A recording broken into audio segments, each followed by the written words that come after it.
Hai teman-teman sekalian, gimana kabarnya? Mimin berharap teman-teman yang menonton video ini dalam keadaan sehat. Dan pada episode kali ini, Anul Story akan membawakan alur cerita dari anime Solo Leveling episode ke-7.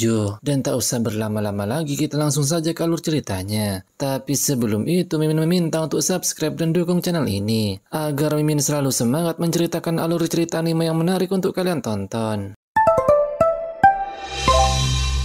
Setelah itu terlihat Wo Jinchul menerima laporan jika ada 6 hunter yang tewas dalam dungeon peringkat C tempo hari. Selain itu ada juga korban yang selamat yaitu hunter peringkat D dan E. Awalnya Wo Jinchul mengira jika mereka berdua kabur di dalam dungeon. Namun setelah mendengar jika mereka keluar setelah mengalahkan bos rang C, Wo Jinchul pun mulai terkejut dan merasa ada yang aneh. Terlebih lagi korban yang selamat ialah hunter peringkat E bernama Sung Jinwo yang diketahui sebelumnya telah selamat dari kasus dungeon ganda. Tak hanya itu, salah satu 6 korban yang meninggal adalah Hwang Dong-suk yang diketahui merupakan kakak hunter rang S bernama Hwang Dong-so. Di sisi lain terlihat Jinwo pulang ke rumah dan membawa ayam goreng sebagai oleh-oleh untuk adiknya. Setelah itu sang adik pun menanyakan tentang raid yang diikuti Jinwo sebelumnya. Dia juga merasa heran karena sang kakak kali ini tak mengalami luka seperti biasanya. Hal itu membuat sang adik beranggapan jika teman-teman kakaknya pasti orangnya sangat kuat. Mendengar perkataan itu membuat Jinwo mengingat Hwang Dong-suk dan timnya. Saat itu dia sama sekali tak ragu membasmi mereka karena levelnya sudah meningkat. Hal itu juga membuat sang MC berpikir mengapa mereka berani menantang dirinya. Namun dia masih memikirkan karena lawannya saat itu bukanlah monster melainkan manusia. Meski telah membasmi manusia, yang penting Jinwo harus bertambah kuat demi keluarga dan tidak mati dalam pertarungan. Apabila kejadian itu terulang lagi, maka sang MC tetap akan melawan.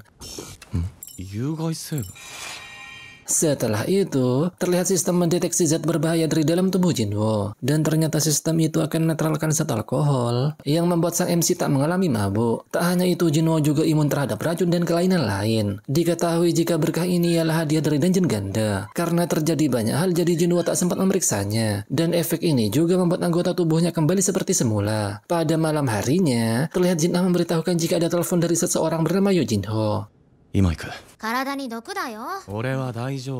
Setelah itu terlihat mereka berdua bertemu di kafe Pene. Jinho pun berkata jika dia sudah berutang nyawa kepada sang MC. Jinho juga merasa terbantu karena Jinho telah membagikan batu sihir kepadanya. Terlebih lagi dia tutup mulut dengan kejadian tersebut. Setelah itu, Jinho menanyakan keperluan Jinho yang memanggilnya kemari. Namun saat Jinho berkata jika dia ingin membentuk unit penyerang, Jinho pun tak tertarik dan beranjak pergi dari sana. Jinho yang panik kembali meminta sang MC untuk membantunya raid sebanyak 19 kali. Mendengar hal itu, Jinho pun mengetahui jika Jinho ingin menjadi Guild Master. Jinho memohon agar sang MC mendengarkan penawarannya terlebih dahulu. Karena tak ada pilihan lain, Jinho kembali duduk dan mendengarkan penawarannya. Diketahui jika ingin menjadi Guild Master, maka Hunter harus mempunyai pengalaman raid setidaknya lebih 20 kali. Mengetahui jika kantor konstruksi Yojin, yang merupakan perusahaan milik ayahnya Jinho ingin mendirikan sebuah guild, sang MC pun berpikir meski dungeon sangat berbahaya, namun di tempat itu banyak sekali harta karun. Mulai dari batu sihir hingga kristal mana, bahkan bangkai monster berperingkat tinggi juga dapat dimanfaatkan menjadi bahan bermacam-macam, dan segala hal yang ada di dalam dungeon bisa dijadikan uang. Tentu saja hal itu membuat kantor konstruksi Yojin ingin membuat guild. Diketahui jika ayah Jinho ingin Hunter Rank S menjadi master dan kakaknya menjadi wakil. Namun karena peringkat S di negara ini hanya ada 7 orang, terlebih lagi satu-satunya Hunter Rank S Min Byung-gu yang tak bergabung dengan guild memutuskan untuk pensiun. Jadi mustahil Jinho mendapatkan Hunter Rank S pada saat ini. Dan apabila Jinho mengambil Hunter Rank S dari guild lainnya, tentunya dia akan dibenci oleh guild tersebut. Diketahui juga jika sang kakak tak bisa menjadi master karena tak berhasil membangkitkan kekuatan. Oleh karena itu, Jinho ingin mendapatkan banyak pengalaman dan berebut dengan kakaknya. Mengetahui jika Jinho ingin menyembunyikan kekuatannya sambil melakukan raid, jadi Jinho kembali meyakinkan sang MC jika tawarannya kali ini sangat menguntungkan.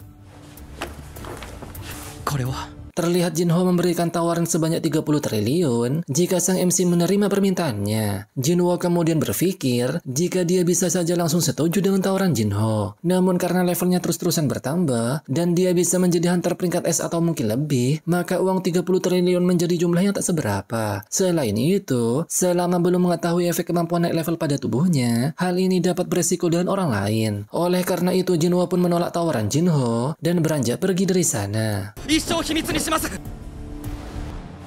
Setelah itu terlihat Huang Dongso yang berada di Amrik merasa jika ada seseorang yang telah membasmi kakaknya. Setelah menerima dokumen tentang orang yang membasmi sang kakak, dia pun menanyakan kepada asistennya yang bernama Laura tentang apa yang terjadi dengan dirinya apabila membasmi orang di luar negeri. Laura pun memberitahukan jika Dongso melakukan kriminal di luar negeri, maka dia akan dihukum sesuai aturan di negara tersebut. Namun jika dia berhasil bernegosiasi dengan pemerintah, maka Dongso bisa mendapat keringanan. Dongso pun meminta Laura untuk mengatur jadwalnya ke Korea. Namun karena kegiatan Gul akan terhenti apabila terjadi perubahan jadwal, jadi Dongso tak bisa pergi dalam waktu dekat. Karena korban yang selamat ialah antara Yeo Jinho dan Sung Jinwoo, tentu saja mereka yang dicurigai sebagai dalang pembasmian Hong Dong-suk.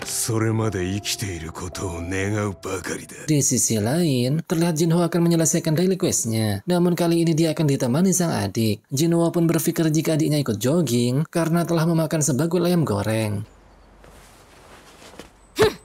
Saat jogging bersama, Jinwoo menanyakan apa yang akan dilakukan adiknya jika mendapatkan uang 30 triliun. Jin Ah pun menjawab jika dia ingin membiayai pengobatan sang ibu, membayar uang kuliah dan ditabung. Setelah mendengar hal itu, Jinwoo kemudian berlari kencang dan meninggalkan adiknya. Setelah itu, terlihat Jinwoo merasa heran, karena quest lari yang melebihi target masih tetap dihitung. Hal itu membuat Jinwoo kembali melakukan push up yang melebihi target. Karena masih tetap dihitung, jadi Jinwoo merasa penasaran, dan akan mencoba sejauh mana angkanya akan bertambah. Dan saat Jin Ah berhasil mengejarnya, Jinwoo pun dengan teganya kembali meninggalkan adiknya. Dan ternyata angka itu akan berhenti setelah jumlahnya 2 kali lipat. Tak hanya itu, Jinwoo juga mendapatkan quest rahasia dan hadiah random box yang bisa dipilih.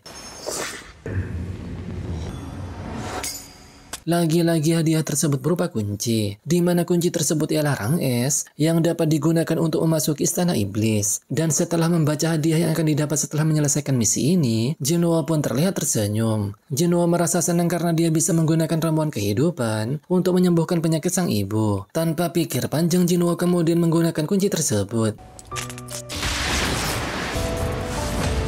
Meski merasa ragu dengan kemampuannya saat ini, namun Jinwoo tetap saja maju, karena dia bisa menggunakan batu teleportasi jika mengalami kejadian berbahaya. Dan ternyata musuh yang dihadapi Jinwoo kali ini adalah Cerberus, penjaga pintu neraka. Jinwoo berkata jika dia tak akan mati di tempat seperti ini. Dia kemudian menggunakan titel pembasmi serigala dan skill lari cepat. Meski telah menggunakan titel tersebut, namun Jinwoo masih belum bisa melukai Cerberus. Tak ingin menyerah begitu saja, Jinwoo kemudian menggunakan skill nafsu membasmi, namun Cerberus dengan mudah menghilangkan efek tersebut. Tak hanya itu, efek belah Tikasaka juga tak berefek kepada Cerberus. Serangan itu pun membuat tangan Jinwoo terputus dan XP-nya berkurang 1/4. Tak berhenti sampai di situ, terlihat sistem memberitahukan jika Cerberus menggunakan skill mengamuk. Skill itu membuat Cerberus dapat meningkatkan kemampuannya sebanyak 100% yang berlangsung selama 3 menit. Dan sesaat kemudian, serangan itu pun membuat XP Jinwoo tersisa setengah. Karena Cerberus kembali menyerang, sang MC pun menggunakan hadiah pemulihan kondisi. Dia pun segera berlari mendekati Cerberus dan menyerang bola matanya. Namun meski Jinwoo berhasil melukainya, namun hal itu belum cukup. Terlihat sang MC dihajar habis-habisan hingga XP-nya tersisa sedikit. Sistem juga memberitahukan peringatan tanpa henti, yang membuat Jinwoo merasa jika sistem tak ingin playernya mati. Karena situasinya semakin sulit, sang MC pun berpikir akan menggunakan batu teleportasinya. Namun secara tiba-tiba, kejadian itu membuat Jinwoo kehilangan batu teleportasinya, yang membuatnya semakin panik. Beruntung dia baru menyadari jika ada fitur toko. Meski harga potionnya lumayan mahal, namun Jinwoo tetap membelinya sebanyak 3 buah. Lebih parahnya, 1 botol potion hanya menambahkan 100 poin rea XP-nya. Setelah itu terlihat Jinwoo melihat item Kasaka Venom. Meski item itu beracun, namun karena Jinwoo memiliki imunitas, jadi Jinwoo akan mencobanya. Dan benar saja, karena sistem berhasil menetralisir zat berbahaya dari item Kasaka Venom. Tak lama setelah itu, terlihat Cerberus berhasil menemukan Jinwoo dan kembali menyerangnya. Karena skill mengamuknya telah habis, Cerberus pun mulai merasakan luka yang disebabkan serangan Jinwoo sebelumnya. Tak ingin membuang kesempatan begitu saja, sang MC kemudian menyerangnya dengan bertubi-tubi. Namun sayangnya Cerberus masih belum tumbang dan kemudian membalas serangan sang MC. Hal itu membuat Jinwoo terkena gigitan yang menembus perutnya. Namun secara tiba-tiba, Dan pada akhirnya Jinwo berhasil mengalahkan Cerberus sang penjaga pintu neraka. Dia pun naik level yang membuat luka fatalnya langsung sembuh seketika. Terlihat Jinwo mendapatkan item dan sebuah kunci. Dia pun mengira jika kunci tersebut dapat membuka gerbang yang dilindungi Cerberus. Tak hanya itu, Jinwo juga mendapatkan formula elixir kehidupan. Diketahui jika satu botol elixir kehidupan membutuhkan 3 item untuk membuatnya. Setelah mengetahui hal itu, Jinwo pun merasa jika kali ini dia berhasil mengetahui batas kemampuannya. Namun jika dia masuk ke dalam istana itu begitu saja, maka sudah dipastikan jika dirinya akan mati. Oleh karena itu, dia berniat kembali lagi suatu hari nanti. Nah, itu di alur cerita episode ke-7 dari anime Solo Leveling. Annual Story akan menceritakan episode ke-8 minggu depan. Karena anime ini merupakan anime terbaru yang rilis setiap minggu. Dan sampai jumpa di alur cerita selanjutnya dan terima kasih sudah menonton. Bye-bye.